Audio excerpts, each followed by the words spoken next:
একটি চক্র খুব সুকৌশলে জ্বালানি কিংবা বিদ্যুৎ সেক্টরকে অস্থিতিশীল করার জন্য সক্রিয়, বেশ সক্রিয়। তারা বিভিন্নভাবে বিভিন্ন বিভ্রান্তিকর বক্তব্য উপস্থাপন করছে। সরকার কিন্তু একবারও অস্বীকার করেনি যে বহু মানুষ, বাংলাদেশের বহু মানুষ এই মুহূর্তে বিদ্যুৎ ও গ্যাস সংক্রান্ত বিষয় অনেক কষ্ট ভোগ করছে, আমরা জানি এটি। তবে আমি মাত্র উল্লেখ করেছি, আমরা সামগ্রিকভাবে একটি ভঙ্গুর অবস্থা বা ব্যবস্থা আমরা উত্তরাধিকার সূত্রে পেয়েছি।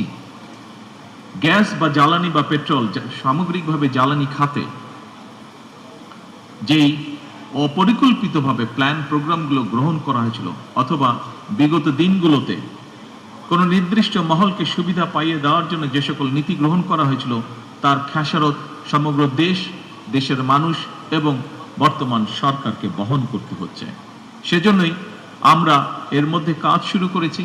আমরা কাজ করেছি যে এই যে অপরিকল্পিত প্ল্যান যেগুলো ছিল, যা আমাদের জ্বালানি খাতকে একটি বিপদের মুখে ফেলে দিয়েছে, কিভাবে সেটিকে সঠিক করে নিয়ে আসতে পারি, আমরা কিভাবে এমন একটি পরিকল্পনা আমরা উপস্থাপন করতে পারি যা বাস্তবায়নের মাধ্যমে এই পেট্রোল বলুন, গ্যাস বলুন বা সামগ্রিকভাবে জ্বালানি খাত বলুন, এর থেকে দেশ এবং দেশের মানুষকে ধীরে ধীরে আমরা সংকট থেকে ধীরে ধীরে আমরা বের করে নিয়ে আসতে পারি।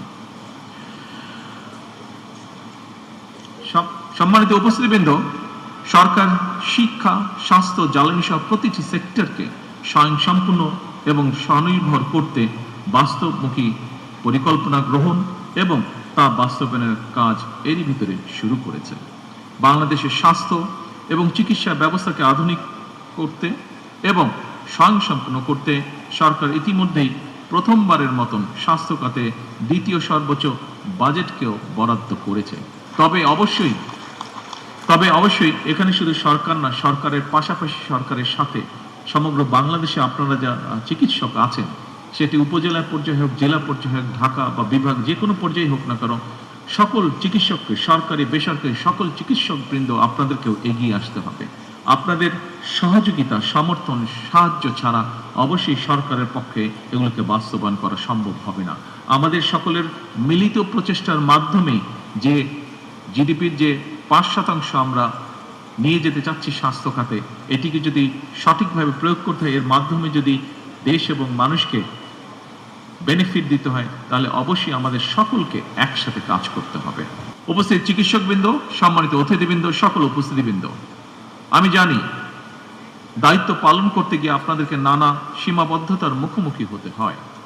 তারপরেও কিছু কিছু ক্ষেত্রে অনিচ্ছাকৃত অবহেলা বা দায়িত্ব পালনে শৈথিল্য একদিকে সরকারের সামগ্রিক কার্যক্রমকে প্রশ্নবিদ্ধ করে, অপরদিকে চিকিৎসক কিংবা চিকিৎসা ব্যবস্থা সম্পর্কেও জনমনে অনাস্থা তৈরি করে। এক্ষেত্রে দেশের মানুষ চিকিৎসকদের কাছ থেকে আরো দায়িত্বশীল এবং মানবিক ভূমিকা প্রত্যাশা করে। আসুন